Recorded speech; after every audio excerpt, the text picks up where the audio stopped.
안녕하십니까. 저 오늘 생성형 AI 기반 업무 자동화 사례 발표를 맡게 된 삼성바이오로직스 조성일입니다.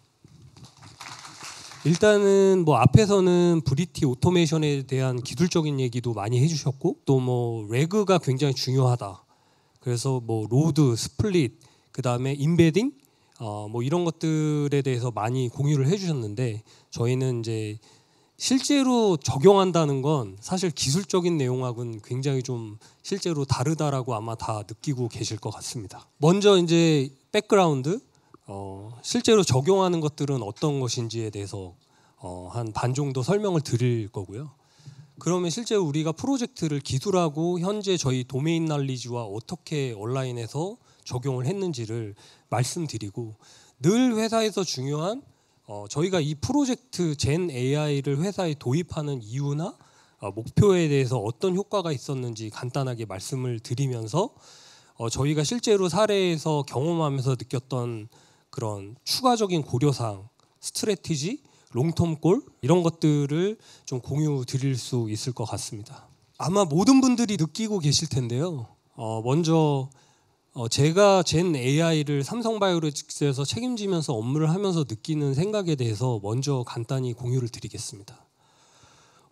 지금 보시면 아시겠지만 정말 많은 모델들이 지금 런칭되고 있고, 요 전에 세션에서도 업스테이지에서도 스몰, 올, 라지 랭귀지 모델에 대해서도 공유해 주셨지만, 작년까지만 하더라도 22년 11월에 저도 GPT 3.5가 나올 때 홀루시네이션 때문에 이거는 좀 그래도 시간이 걸리겠다라고 생각을 했었어요. 근데 저는 이제 4.0을 쓰면서 좀 생각이 바뀌었습니다. 너무너무 빠르게 변화하고 있고, 이 3개월이라는 거는 제가 심리적으로 잠깐 다른 업무에 집중을 하고 있으면 어느 순간 젠 AI는 한 발 더 나아가서 저희를 굉장히 당혹스럽게 만드는 그런 상황이라고 보시면 될 것 같습니다. 제가 굉장히 많은 IT에서 경험을 했는데 어떤 변화와 혁신이 있을 때 두렵다고 느낀 건 정말 처음인 것 같아요. 요즘에는 젠 AI를 공부하면 할수록 끝이 안 보이고 정말 우리 세상을 바꿀 것 같다라는 진심으로 그렇게 생각을 하고, 약간 두려움을 느끼면서 빠르게 회사에 도입을 해야 되겠다. 그렇지 않으면 IT가 세상을 주도하고, 비록 저희가 삼성바이오로직스가 제약회사, 바이오 제약회사지만 IT가 굉장히 중요한 역할을 하지 않으면 정말 뒤처질 수 있겠다라는 약간 절박함, 절실함을 같이 느끼고 있습니다. 세 번째는 기술을 공부하는 것과, 저도 많은 공부를 하고 있지만 실제로 도입하는 의사결정이 굉장히 어렵죠. 지금은 레그 기술도 실제로 정립이 딱 됐다라고 보기도 굉장히 어렵습니다. 레그 기술도 굉장히 여러 가지 툴, 로더만 해도 굉장히 여러 가지 툴이 있고, 또 스플리터도 굉장히 여러 가지가 있기 때문에 사실은 의사결정하기가 굉장히 어려워요. 제가 이거를 공유드리는 이유는 최근에 뭐 제미나이 1.5, 물론 MS가 GPT의 시장을 리딩하고 있지만 제미나이 1.5, 구글도 굉장히 빠르게 캐치업을 하고 있습니다. 근데 여기서 제가 무슨 고민을 하고 있냐면 레그를 도입하는데 이 정도의 기존에 보시면은 GPT가 뭐 128K 토큰을 수용하고, 뭐 제미나이가 보시면 굉장히 많은 토큰을 수용하는데, 만약에 이런 토큰을 한꺼번에 수용한다면 내가 레그를 꼭 할 필요가 있나? 인 컨텍스트 러닝을 통해서 그냥 할 수도 있지 않을까? 뭐 사실 이런 고민까지 굉장히 하고 있는 상황이라고 보시면 될 것 같아요. 근데 의사결정의 어려움이라는 거는 저희도 경험을 통해서 사실 의사결정을 하는 거기 때문에 여러 해를 통해서 여러 가지 IT의 혁신을 경험한 저로서 잠시 저의 한 25년 넘는 경험에 대한 조성일 스몰 LLM을 소환해 보도록 하겠습니다. 저는 사실 IT 업계에서 업무를 좀 시작했고요. 제가 어릴 때는 아니지만 어쨌든 대리 시절 그럴 때 싸이월드를 저한테 담당하라고 하더라고요. SNS를. 그래서 뭐 소셜 이게 뭐지? 저는 클럽을 담당하고 있었는데 그때 당시에는 굉장히 생소한 거였고, 페이스북이 저희를 벤치마킹 하던 시기였습니다. 굉장히 오만하게도 별거 아니야, 이게 뭐지? 그러고 넘겼어요.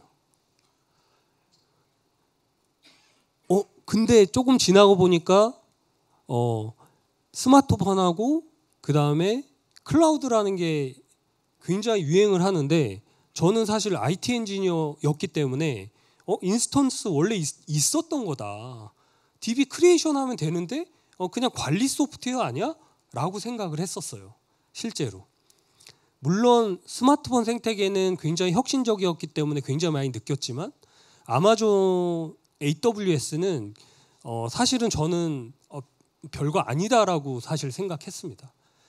그런데 제가 이걸 왜 공유드리냐면, 실제로 시장은 저희가 판단할 수 없다라는 걸 꼭 공유드리고 싶었고, 저랑 같이 일했던 친구들은 아마존을 굉장히 빨리 접하면서 EC2, S3 그런 것들을 굉장히 빨리 접하면서 굉장히 자기 몸값을 많이 키웠던 것 같아요.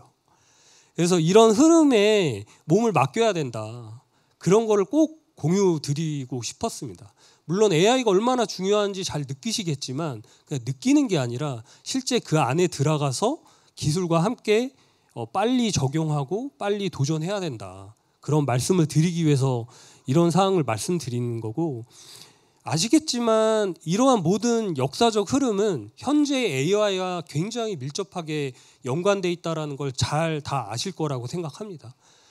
스마트폰은 생태계라는 걸 통해서 저는 2022년에 GPT를 보면서 분명히 이런 어떤 앱스토어 같은 게 생길 거다라고 했더니 정말 얼마 지나지 않아서 생기더라고요. 당연히 클라우드를 통해서 그 MS나 구글이나 아마존이 갖고 있는 그런 데이터와 플랫폼과 하드웨어를 AI와 접목해서 가기 때문에 세상의 메이저 플레이어들이 굉장히 빠르게 사실 이런 것들을 움직이고 있기 때문에 이런 거를 굉장히 사실 예의주시해서 계속 공부를 하고 기술을 연마해야 된다라고 생각을 하고 있습니다. 코비드 때도 사실은 원격 근무가 이렇게 빨리 적용될지 몰랐고, 또 팀즈라든지 이런 것들이 굉장히 비디오 컨퍼런스 이런 것들이 굉장히 저희한테 다가왔고, 제네아이는 상상을 초월할 정도로 빠른 속도로 저희한테 다가왔다라고 보시면 될 것 같습니다. 그래서 제가 여기서 이걸 말씀드리는 이유는 항상 기술에 겸손하고 좀 빠르게 뭔가 우리가 젠 AI에 대응해야 된다. 제가 여기 사례를 공유드리러 나왔다라고 생각하거든요. 근데 항상 저희도 IT 회사는 아니에요. 제가 IT 회사에서 시작했지만, IT 회사는 기술도 여러 명이 할 수 있지만 저희는 되게 제한적인 리소스를 가지고 있고, 제한된 IT 팀이나 디지털 트랜스포메이션 팀이 여러 가지 업무를 하기 때문에 사실 집중하기가 굉장히 어려워요. 근데 제가 요즘에 팀원들하고 얘기하면서 계속 강조하는 거는 회사의 AI 문화를 확산해야 되고, 이건 IT 전문가만의 문제는 아니다. 그렇기 때문에 모듈을 참여시켜야지 캐치업하고 이런 변화를 따라갈 수 있을 것이라고 꼭 공유를 드리고 싶습니다. 저희같이 IT 회사가 아닌 곳은 두 가지가 굉장히 중요하죠. 저희는 이제 도메인 관점에서 제네아이를 이해해야 되고, 파인 튜닝 나오고 데이터 준비 나오고 레그를 준비하고 이런 부분에 대한 기본적인 그 제네아이에 대한 이해가 당연히 필요한 거고, 오른쪽에 보시면 제가 봐도 정말 IT에 집중하는 회사들, 오전에 발표하신 네이버라든지 업스테이지, 그다음에 SDS 이런 그 발빠른 회사들을 어떻게 같이 일할 수 있게 할 것인가, 사실 그게 되게 중요하다라고 생각하고 있습니다. 도메인에 대해서 제가 말씀드렸는데, 사례를 공유 드리려면 저희 회사의 특징, 제가 알기로는 오늘 사례 제약 업계에서도 한 50분이 와 계신 걸로 알고 있는데, 저희 회사를 간단히 좀 설명드리겠습니다. 저희 회사가 그렇게 오래된 회사는 아닙니다. 2011년부터 한 10몇 년 됐다라고 보시면 되고, 최근 1년에 한 20% YOY 기준 20%, 30% 성장하고 있습니다. 고객사도 메이저 고객사, 여러분이 아시는 파이자, BMS, 머크 이런 메이저 고객사가 110개 이상, 그 다음에 생산은 60만 리터로 세계 최대 플랜트를 건설하고 있습니다. 뭐 시총은 한 4위 정도, 지난주 기준으로 제가 봤는데 4위 정도 되는 것 같습니다. 저희가 임직원 수가 한 4,500명인데 굉장히 빠르게 성장하고 있기 때문에 직원들이 신입사원이 들어오면 교육을 하고 그 난리지를 공유하는 게 굉장히 저희한테는 큰 챌린지라고 보시면 될 것 같습니다. 매출은 한 3조 7천억에 영업이익이 45%라고 보시면 될 것 같습니다.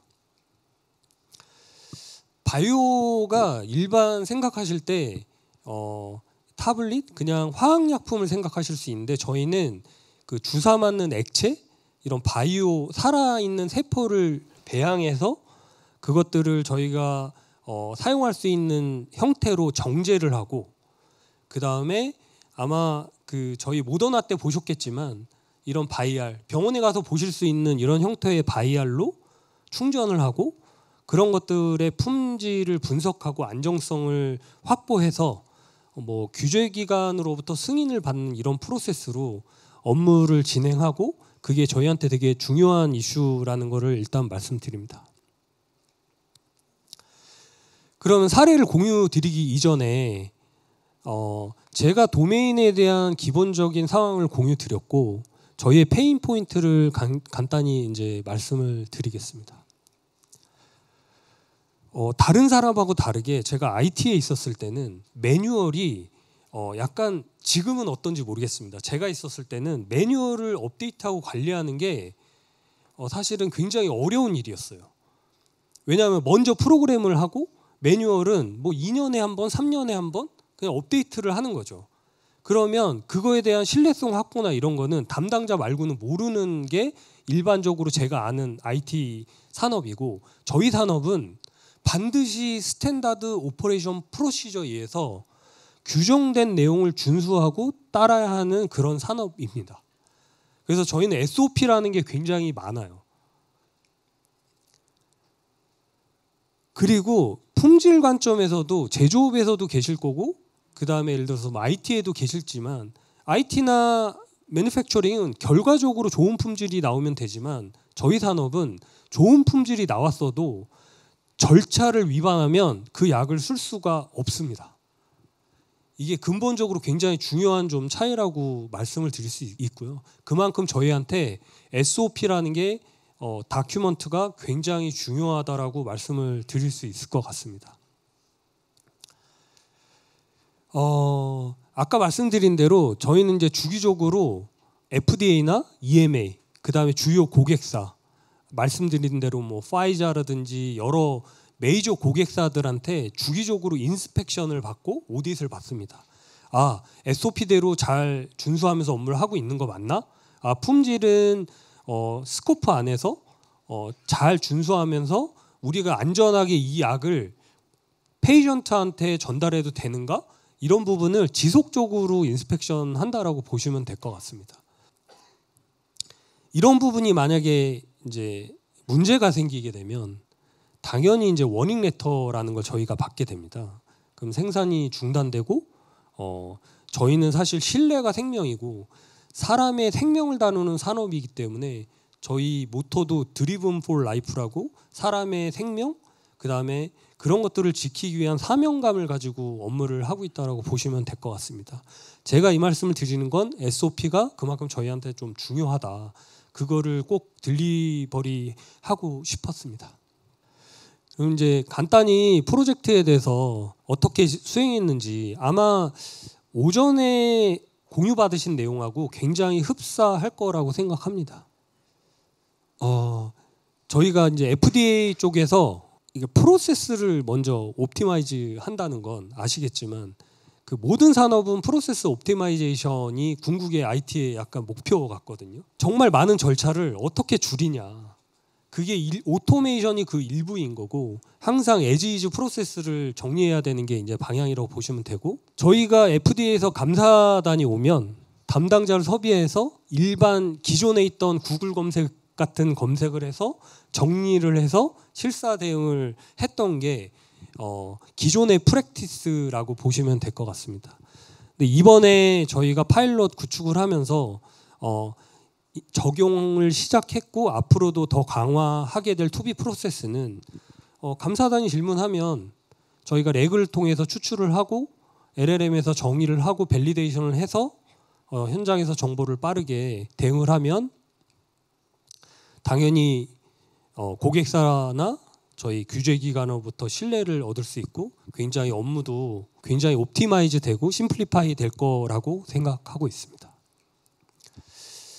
요게 그러니까 오전에 들으셨던 기술적인 내용인데 저희도 공유 받으신 대로 스텝 1 빌드 날리지 베이스라는 거는 전처리 작업이라고 보시면 될 것 같아요.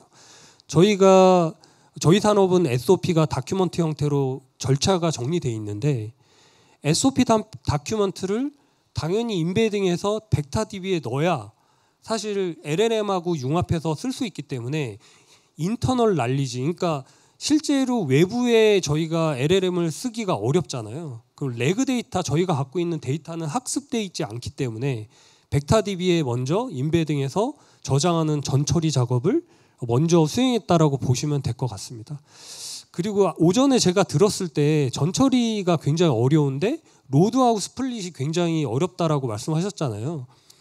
저희도 예를 들어서 페이지, 테이블이 중간에 예를 들어서 페이지에 걸쳐 있으면 문제가 될 수 있고 페이지 번호를 어떻게 나눌까도 문제고 그런 어떤 문선의 객체들을 컨트롤하는 부분이 굉장히 경험이 필요한 작업이고 그런 걸 많이 경험한 그런 어떤 IT 회사하고 일하는 게 굉장히 중요한 성공 요소다라는 걸 좀 말씀드릴 수 있을 것 같습니다.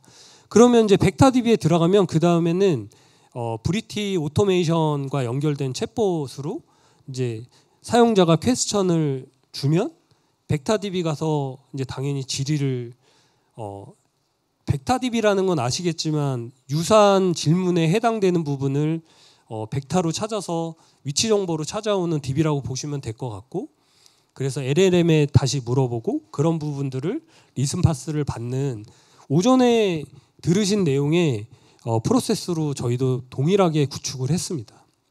다만 아마 브리티 오토메이션 쪽 팀에서 이런 부분을 같이 구축을 하면서 제가 알기로는 많은 노하우와 그 다음에 기술 개발이 있었던 것으로 그렇게 알고 있습니다. 단순히 아시겠지만 다 메일을 요약하고 그 다음에 문서를 생성하고 이런 부분에 집중을 하고 있잖아요. 저희는 디비에이션이라고 하는 그런 부분 문제가 생겼을 때 저희도 DB를 갖고 있고 모든 회사들이 그런 장애 DB, 품질 DB를 가지고 있을 거라고 생각하고 있습니다. 그래서 저희도 단순히 텍스트 질문이 아니라 지금 보시면 왼쪽에 자연어로 예를 들어서 부서별로 액티브 상태인 일탈에 대해서 디비에이션, 이제 다른 산업에서는 아마 디비에이션이라고 하는지 제가 모르겠는데 장애라고 보시면 될 것 같아요. 그런 부분을 만약에 질의를 하면 저희가 갖고 있는 테이블 스키마를 사실 알 수가 없기 때문에 저희 인터널 데이터인 거죠. 스키마도. 그럼 그 스키마를 미리 정의해 놓게 됩니다. 그러면 그런 정의된 스키마와 그 다음에 자연어 처리를 프롬프트 형태로 전환을 해서 LLM에 물어보고 다만 텍스트 투 SQL은 명확하게 SQL은 아마 아시겠지만 신텍스가 필요한 부분이기 때문에 밸리데이션을 거치게 됩니다. 이게 SQL 맞아? SQL 신텍스에 에러가 없나? 그런 부분을 밸리데이션 하는 거를 브리티 오토메이션을 통해서 워크플로우 형태 그다음에 아시겠지만 UI 형태로 굉장히 빠르게 개발을 했다라고 보시면 될 것 같습니다.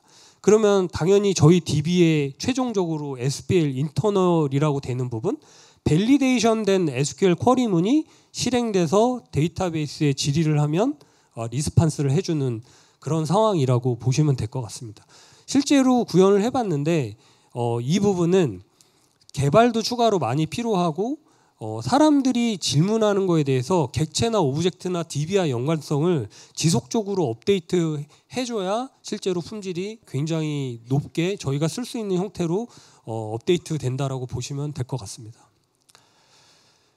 지금 보신 화면은 오전에 아마 많이 공유를 받으셨는데 저희도 뭐 예를 들어서 이게 퀄인지 서머리 요청인지 그런 분기들을 브리티 오토메이션 플랫폼을 활용해서 빠르게 구축을 했다라고 보시면 되고, 저희도 브리티 오토메이션을 선택한 이유는 실제로 SI 프로젝트를 진행하게 되면 굉장히 프로젝트가 헤비해지고 속도도 굉장히 오래 걸리기 때문에 아까 말씀드린 초기의 의사결정 부분의 가장 페인 포인트가 기술은 빨리 습득해야 되는데 비용이 많이 들기 때문에 사실은 저희 의사결정은 브리티 오토메이션을 통해서 적은 비용으로 빠르게 LLM과 레그를 구축하고 기존의 프로세스와 인테그레이션하는 걸 진행하자. 그래서 사실 이렇게 결정했다라고 보시면 될 것 같습니다. 그러면은 간단하게 사실 저희가 파일럿 형태라 지금은 UI나 이런 부분들을 더 디벨롭하고 있고, 먼저 저희가 어프로치했던 거는 UI UX보다는 실제로 이 품질이 가능하고 구현이 가능한지 집중했기 때문에 UI보다는 간단한 기능을 보시면 좋을 것 같습니다. 기본적으로 저희도 위에 제너럴 퀘스천이라고 해서 챗GPT에서 질문을 하면 일반적으로 대답해주는 형태의 질문이 있고, 두 번째는 트랜슬레이션. 저희는 고객사가 다 유럽이나 미국에 있기 때문에 모든 문서가 영어로 돼 있습니다. 물론 한글로도 돼 있지만 그렇기 때문에 영어로 돼 있는 부분을 저희 도메인에 맞게 브리티 오토메이션에 사전 정의를 해서 일반적인 예를 들어서 용어가 아니라 저희 산업에 맞는 용어를 적용해서 트랜슬레이션을 적용했다라고 보시면 될 것 같습니다. 그 다음에 이제 세 번째가 SQL 퀘스천 앤서인데 질문 SOP 질의하고 질문하는 내용이고, 퀄리티 레코드는 텍스트 투 SQL을 실제로 구현한 사례라고 보시면 될 것 같습니다. 그래서 저기 보시면 카파라는 게 저희 용어를 말씀드렸는데 코렉티브 액션, 프리벤티브 액션, 즉시 시행, 그 다음에 근본적인 원인 개선을 저희 산업에서는 카파라고 부릅니다. 그래서 실제 카파 번호에 대해서 지금 질의를 하고 있는 겁니다. 카파가 정의되어 있는데 카파 액션이 뭐가 있어? 알려줘 라고 저희가 자연어로 물어보고 있습니다. 그러면 지금 현재는 DB에 가서 카파 액션이 두 가지가 있어요. 프리벤티브 액션이 있고 코렉티브 액션이 있는데 어떤 내용을 진행했고 듀 데이트가 어느 정도가 돼 있습니다. 이런 부분은 아시겠지만 IT를 하는 사람들은 쿼리를 알지만 일반 QA라든지 QC, 그러니까 비즈니스에 있는 SME들은 쿼리를 짤 수 없기 때문에 굉장히 향후에 유용할 것이라고 생각을 하고 있습니다. 고객 대응할 때도 IT에 물어보지 않고 직접 자연어로 데이터를 추출해서 볼 수 있는 그런 기능이기 때문에 되게 유용할 것이라고 생각하고 있습니다. 네, 이 부분이 하나가 생략돼서 다시 이제 말씀을 드리는데, 저희가 처음에 구축할 때 사람들이 프롬프트를 이해하지 못하기 때문에 구체적으로 써라. 너무 모호하게 쓰지 말고 뭐 체인 오브 소트도 있고 굉장히 나는 어떤 롤을 하는 사람이야 라는 프롬프트도 굉장히 중요한 게 있어서 여기에 그런 가이드를 구축을 했고요. 그 다음에 두 번째 보시면은 이 부분을 뭐 별거 아닐 수도 있지만 공유드리고 싶었던 게, 너무 많은 SOP를 한꺼번에 검색을 하면 실제로 정확도가 떨어집니다. 그래서 저희가 전체를 검색하는 것도 만들었고, 그 다음에 이렇게 뭐 IT, QA, QC 이런 식으로 구분을 해서 정확도를 높였다라고 보시면 될 것 같고, 저희가 생각하지 못했던 새로운 그 발견이 있었는데, SOP를 몇 가지를 물어봤을 때 이렇게 저희가 랭킹 탑 5로 추출을 했는데, 어떤 부분이 좀 다른 부분이 있고 SOP별로 어디에 이런 내용이 있는지를 기존에 사실 알기가 굉장히 어려웠어요. 몇만 장이 있는 SOP 스탠다드 오퍼레이션 프로시저를 머릿속에 다 알고 있는 사람이 없습니다. 그렇기 때문에 저희가 업무를 효율화하는데도 이런 자연어적인 추출, 검색, 비교를 나중에 추가적으로 활용할 수 있겠다. 그런 새로운 약간 시선의 발견? 실제로 이걸 구축해보지 않았다면 이런 내용을 알기가 쉽지 않았을 것 같습니다. 카파는 아까 이제 보여드린 내용이고요. 그래서 저희가 지금 500명 대상으로 좀 제네AI를 좋아하고 잘 쓰는 사람 대상으로 파일럿 오픈을 해서 인스펙션 오딧에도 활용을 하고 있고요. 이제 UI나 UX 개선, 그 다음에 뭐 기능이나 이런 거를 좀 더 추가해서 뭐 HR이라든지 이런 부분도 추가해서 7월 달에 전사 오픈을 계획하고 있다라고 보시면 될 것 같습니다. 굉장히 심플하지만 그 사내의 데이터를 정확하게 추출해서 딜리버리하고 또 DB를 자연어로 물어봐서 IT 비전문가가 그런 부분을 활용할 수 있게 만든다는 건 쉬운 작업은 아니었던 것 같습니다. 그러니까 뭐 유튜브에서 보면 정말 모든 작업이 다 되는 것처럼 보이는데 실제로 많은 데이터, 그 다음에 제한적 보안에 대응하면서 회사 내에서 어떤 제나야를 쓴다는 거는 제가 봐도 쉬운 작업은 분명히 아닌 것 같습니다. 어쨌든 저희는 지금 1700개만 적용했지만 실제로 SOP가 훨씬 더 많습니다. 한 SOP당 몇백 장도 있고 뭐 짧게는 뭐 20장도 있는데 그런 부분을 젠 AI를 통해서 아까 말씀드린 대로 저희가 신규 인력이 굉장히 많아지기 때문에 빠른 교육이 가능할 것으로 생각하고 있고 또 품질 향상에도 분명히 절차 숙지를 못하고 있어서 만약에 내가 급하게 SOP를 찾아봐야 된다라면 그런 부분을 분명히 활용할 수 있기 때문에 되게 도움이 될 거라고 확신하고 표준화 부분도 제가 아까 말씀드렸지만 탑 랭킹 5로 비교를 하면 다른 부분이 보입니다. 데피니션, 터미널로지 그런 부분들이 보이면 표준화라는 거에 굉장히 도움이 될 거라고 생각하고 품질 레코드 또한 제가 말씀드린 대로 고객에게 IT 비전문가가 빠르게 어떤 검색이나 상황을 공유할 수 있기 때문에 당연히 오퍼레이션 이피션시가 높아지고 그 다음에 퀄리티도 향상되고 고객 만족도도 당연히 높아질 것이라고 생각합니다. 사실은 다 아시는 내용이겠지만 이걸 하면서 수많은 프로젝트를 하면서 꼭 느끼는 부분은 데이터, 그러니까 현업이 반드시 참여해야 된다. 현업이 데이터를 만들어주지 않으면 어떤 프로젝트도 성공할 수 없습니다. 근데 대부분 기술에 많이 집중을 하죠. 근데 현업이 정말 이거 비전을 줘야 되고 현업에 이게 얼마나 좋은지에 대해서 공감을 같이 하게 만드는 게 프로젝트의 성공 요소고 말씀드린 대로 right 파트너 그게 이제 SDS가 될 수가 있고 함컴이 될 수도 있고 업스테이지가 될 수도 있는데 right 파트너가 필요하다고 생각하고 또 executive 스폰서 그러니까 사장님이 될 수도 있고 탑 매니지먼트가 관심을 가져주지 않으면 절대로 성공할 수가 없습니다.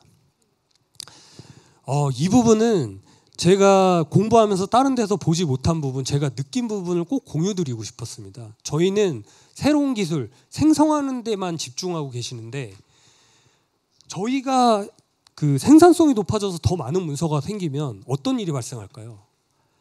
비표준화된 문서가 굉장히 많이 생길 겁니다. 그 얘기는 회사가 정말 정확한 데이터, E2E 데이터를 연결한다는 건 그러니까 정확하게 데이터와 구조와 표준화가 필요합니다. 레그도 표준화를 한다라고 레이어링을 한다라고 아까 말씀을 하셨지만 저희가 데이터를 만들 때 프롬프트를 어떤 메타 데이터 형식의 시작이나 그런 구조를 생각하지 않으면 나중에 저희가 컨트롤할 수 없는 문서들이 정말 많이 생길 거라고 생각합니다. 그렇기 때문에 필수 요소는 무엇인지를 반드시 정해야 된다. 그래서 생산할 때부터 스텝 1 데이터를 표준화해서 해야 된다. 그리고 분석하면서 계속 표준화의 사이클을 만들어야 되고 그 표준화를 한다는 거는 저희가 한 펑션에만 GA를 쓸 것이 아니기 때문에 E2E 모든 산업에서는 저희는 디맨드서부터 고객의 딜리버리까지 SCM을 포함한 매뉴팩처링을 포함한 모든 일련의 시작과 끝의 엔드 투 엔드 프로세스를 연결하려면 처음부터 데이터를 표준화해서 프롬프트를 하셔야 된다는 걸 꼭 말씀드리고 싶었습니다. 프롬프트가 너무 다 디스크립션 형태로만 돼 있기 때문에 그런 부분에 대해서는 사실 또 다른 접근이나 생각이 필요하다. 그래서 선순환 구조를 만들어야 된다는 게 저희가 하면서 경험적으로 체득된 내용이라고 보시면 될 것 같습니다. 저희도 세일즈, 마케팅, HR 이런 부분을 계속 지속적으로 사용을 확대해 나아갈 예정이고요. 두 분이 굉장히 유명한 분이고 다 아시는 분일 거예요. 일론 머스크하고 베조스. 두 분이 다른 얘기를 하는데 저는 같은 얘기로 받아들여집니다. 저희 변화는 그냥 IT 입장에서는 그냥 저의 그 라이프고 어떻게 보면 맨날 직면하는 과제지만 굉장히 빠르게 집중하고 변화의 흐름에 제가 함께 해야 되지만 변하지 않는 것에 집중하라는 건 아까 제가 말씀드리는 표준화의 시작을 가지고 기본을 가지고 그 토대를 바탕으로 해서 제네AI를 적용하면 정말 제네AI를 회사에서 성공적으로 내재화해서 좋은 사례를 만들 수 있을 것이라고 생각해서 두 가지를 꼭 마지막으로 전달드리고 싶었습니다. 긴 시간 청취해 주셔서 감사합니다. 고맙습니다.